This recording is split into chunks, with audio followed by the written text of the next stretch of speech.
So, like, my friends and I would try to figure out, like, oh, like, which of the gangsters murdered my father? Like, that was the big mystery that we had to figure out. But the thing is, like, there wasn't actually, like, a mystery that we had to figure out. Like, at the end of it, the solution, quote-unquote solution to the whole thing was, like, we all killed Jesus.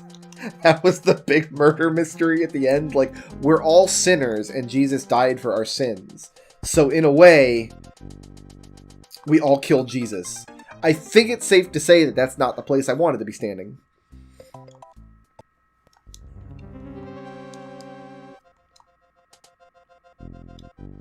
And on the way back from one of these functions once, I remember going to one and playing a lot of chess. I don't think it was like I wasn't a member of like a chess club or anything.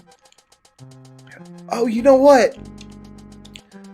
You can spin jump these nerds in Mario World. You can't do that in Mario Maker. So I don't have to be as careful as I'm thinking here. But I remember maybe it was just a general like activity that was available at this particular function. And we just ended up playing a lot of chess for whatever reason. But I remember driving back home from that. It was only like a 2-hour drive or so. We were somewhere in the state of... What state do I live in? I think Ontario. We're still somewhere in the state of Ontario, but... Woo! Up this wall, please. Thank you. Mushroom. Thank you. But the van broke down. The church van that we were in, that was taking us back and forth, broke down. And nobody knew how to fix it. And what happened was we called AAA. We had AAA. And this is going to be a mushroom too, right?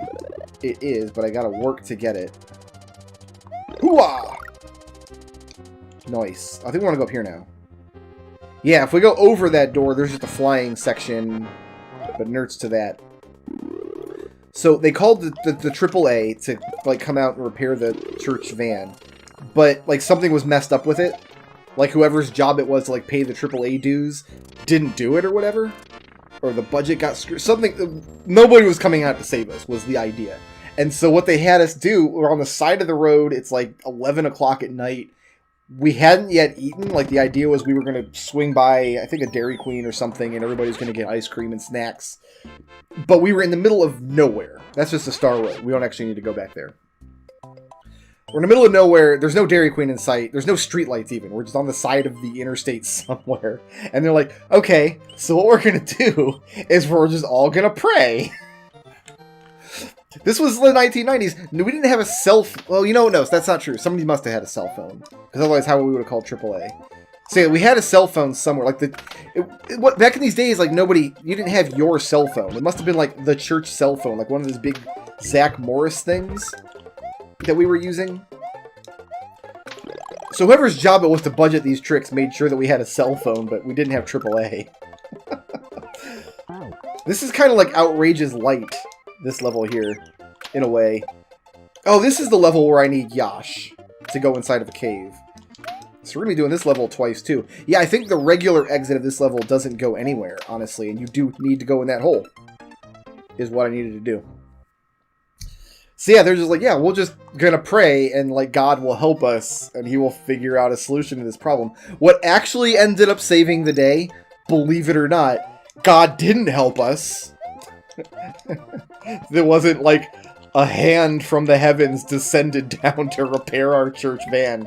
I think it was a broken belt or something in the engine. What actually happened was they got back on the phone and started calling like people at the church, and then somebody just drove out to fix the car. Like once we explained like, hey, this is we're kind of stranded out here, and the AAA isn't working for whatever reason.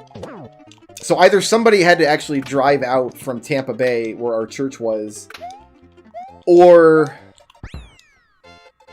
either that or we contacted somebody at the church who called AAA and got them out there. One of those two things happened. Somebody came out, replaced the thing in the engine, but... yeah, see, that's the regular exit. We're just going back to a ghost house now. Oh, you know what? This does make sense. Because, like, if you get the regular exit from here and you circle around and then back here and then up here by taking all the regular exits, And then the regular exit from here just takes you back here. Whereas the secret exit from here takes you to here. That's why they call this the Forest of Illusion, because it's kooky banana sandwich. Everything goes everywhere.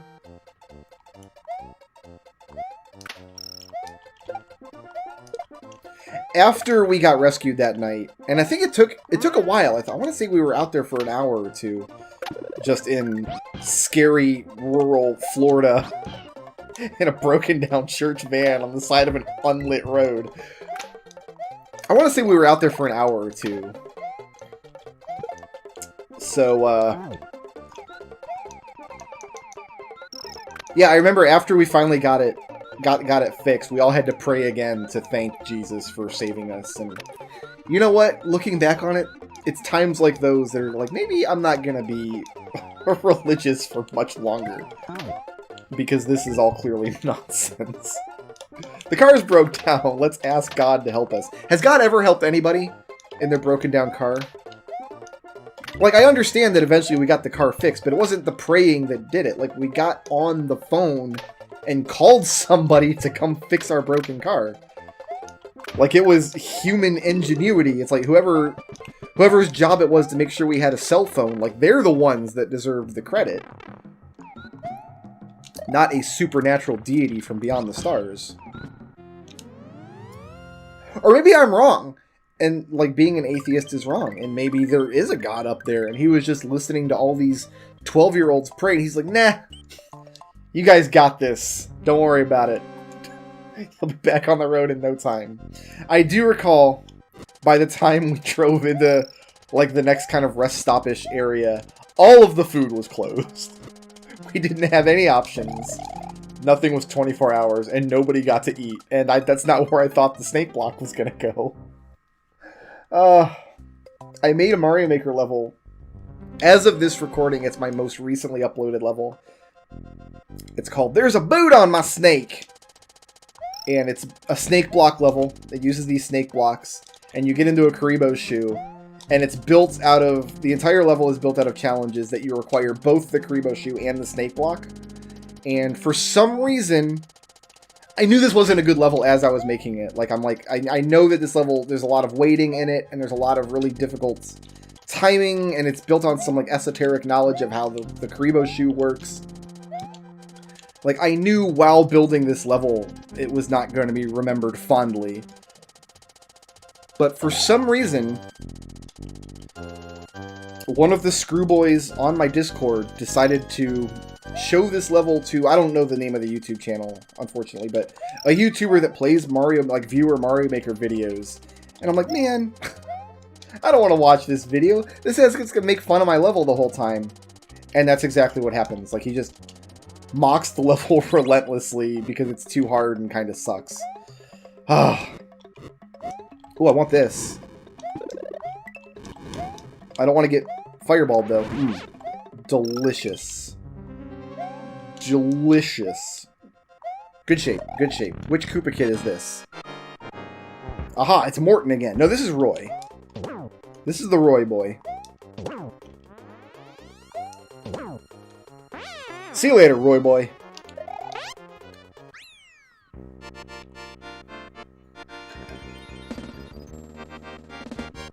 Ah.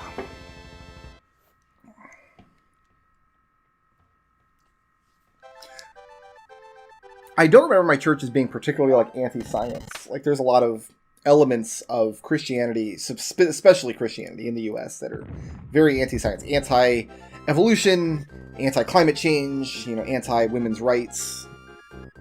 A lot of things that are kind of seen as being bad and not socially progressive is kind of the core of the American religious experience. To the point where when you get out to the far extremes, you start getting religious violence, and it's just not nice stories to tell. But I don't recall my church ever being, like, particularly anti-science in most ways, but it was certainly anti-evolution. Most Christian churches are, because here's the idea. If you're not religious, or if you are religious but not familiar with Christianity specifically, the idea is evolution didn't happen. The big man upstairs made a couple of humans named Adam and Steve, and that's how humanity got here. Was we were made in God's image, Adam and Steve, and then subsequently all the other humans after that. Like, I think, like, one of the humans was made out of the other's toenail clippings or something. I forget the exact,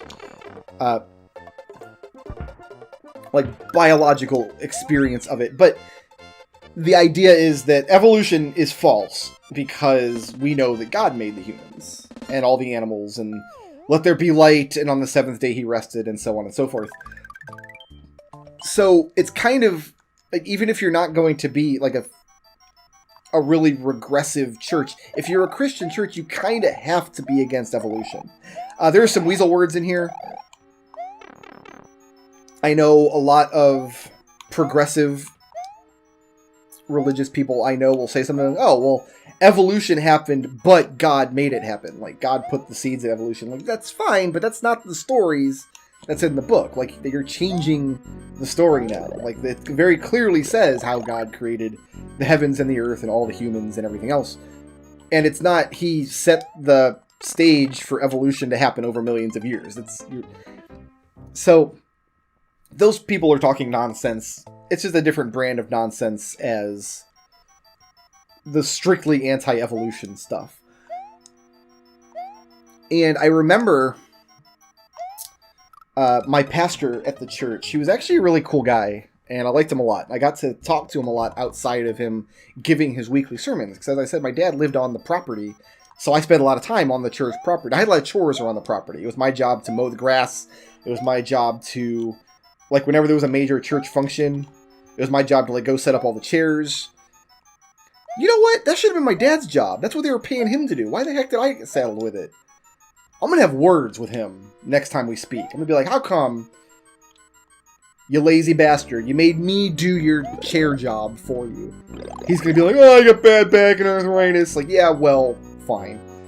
But our church pastor, he liked to work on old cars and stuff. So the church garage, that's exactly the same way I just died. Fell in that same hole twice after hitting the same ghost twice. So he actually spent a lot of his leisure time up at the church garage, like, working on restoring old cars and stuff. And so, like, I'd be out there mowing the lawn, and he'd have, like, hey, man, we'll come over and have a lemonade. We'd have talks, and I'm just not paying attention to what I'm doing in this level. I wish I could get a Yoshi, but you can't bring Yoshi into ghost houses. I already have a Yoshi. Just can't do anything with him. And it was a very liberal and very progressive church, and a lot of his sermons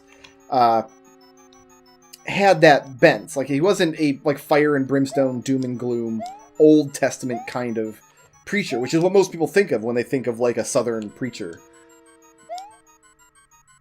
This fish and boo, this is exactly what I'm talking about. Like, mortals like fire, don't they? I'll just fish him with fire.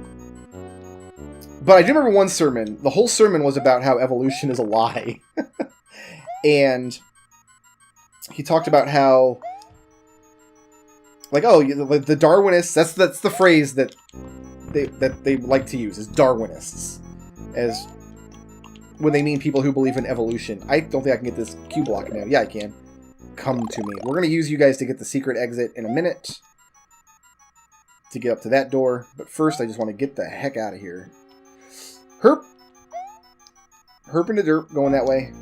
Not good. Oh, maybe I do have to go this way.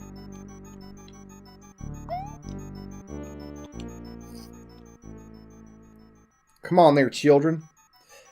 But yeah, the whole sermon was about how the Darwinists, like, this is what they want you to believe. They want you to believe that the first amoeba, and then I'm paraphrasing here because I know I'm about to say a lot of things that has absolutely nothing to do with evolutionary science. I'm not saying this is what I believe. I, of course, believe evolution happened the way the scientists say it happened. But my pastor back in the 90s, this is a summarization of the story he gave. Like, the first amoeba came out of nowhere, and science can't explain how that happened ever. Oh, you know what? This ghost house might not have a secret exit. I'm going to do one more lap through it just to be sure, but it might not have a secret exit. It might not indeed. So yeah, the first amoeba was formed from nothing, and the Darwinists can't explain how or why that happened. That's actually not true. There's a lot of different theories about what abiogenesis might have happened. The idea that life can form not from nothing, but from like a primordial soup of lots of different kinds of organic proteins and things. Nobody knows how it happened, but we do know that it happened because we're here. And like, obviously there's never going to be an experiment where we're going to witness abiogenesis firsthand, and nobody was around all those years ago. I think it was like the 1970s when this happened. Abiogenesis and evolution kind of grew out of that. But his whole sermon was about how the Darwinists want you to believe that the first amoeba formed from nothing. Yeah, I don't think there's a secret exit here. I think we're going to bail on this. If we get 95 exits, we'll go back and take another look. Oh, is this the dumb timer scam level? This is the dumb timer scam level. Okay, so we have to... The idea is the pipes in this level take you to different places based on what's on the timer. And it's the only level in the game like this, and it's also something that's very ROM hacky. So we're just going to sit here and wait for this timer to count down to, I don't know, 250 or so maybe? I don't know what the actual time is, but we want to do it slow before we do it fast. How did I get hit there but not jump off of Yoshi? So you have this amoeba, and the amoeba wanted to swim, so it decided to turn into a fish. And then the fish decided it wanted to walk, so it turned into a turtle. And then the turtle decided it wanted to climb trees and eat bananas, so it turned into a monkey. And then the monkey decided it wanted to smoke and drink and cuss, so it turned into a person. That's what the sermon said that... Ah! Yoshi, come back! That's what the sermon said that Darwinists want you to believe. And isn't that... It was framed as like, doesn't that sound ridiculous when we have this much easier and much more honest answer of God made everything? And the church programs that we got, every week there was a little program you picked up that had like the list of hymns that we were going to sing, and like a list of, there was always church missionary and charity work being done all over the world, and like being sponsored by church members, and like, so the church program had all that information in it. But it also had the title of the sermon, and it also had who wrote the sermon. Because oftentimes, if you're a church pastor, you're not writing your own sermons all the time. Typically, you can grab a trampoline and fall into a hole. I guess what you can do is just buy sermons to give at your church. There must be just a market for these. I guess I never really thought about it that much, but like there must be like a subscription kind of service where maybe you go to churchsermons.org. I don't know if that's a website, but... And then the church pays a few $100s a year and gets sermons delivered to you. Sometimes she did write his own sermon, but this one he didn't write. It was written by somebody else, and it was entitled From Goo to You by Way of the Zoo. That was the ridiculous title that was given to this sermon to make it sound really crazy, even though it was just kind of describing a child's misunderstanding of how evolution works. But I always remember that image that monkeys wanted to drink and smoke and cuss, so they decided to become people. And in 2008? I don't remember, but the little game came out you may have heard of called Metal Gear Solid 4, and it had a smoking monkey in it who drank way too much soda. And I recall the first time I played Metal Gear Solid 4 thinking, there it is. There's the monkey that wants to smoke and drink and cuss. That had nothing to do with Darwin. That had everything to do with Drebin. Completely different misunderstanding of scientists brought us Drebin.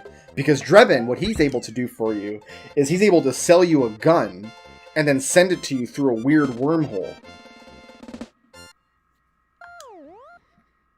Even if he's nowhere physically nearby. Shoutouts to Jay Kai for sponsoring this video. If you liked the video and you want to see more, please tickle my thumb, leave a friendly comment, and ring my little bell.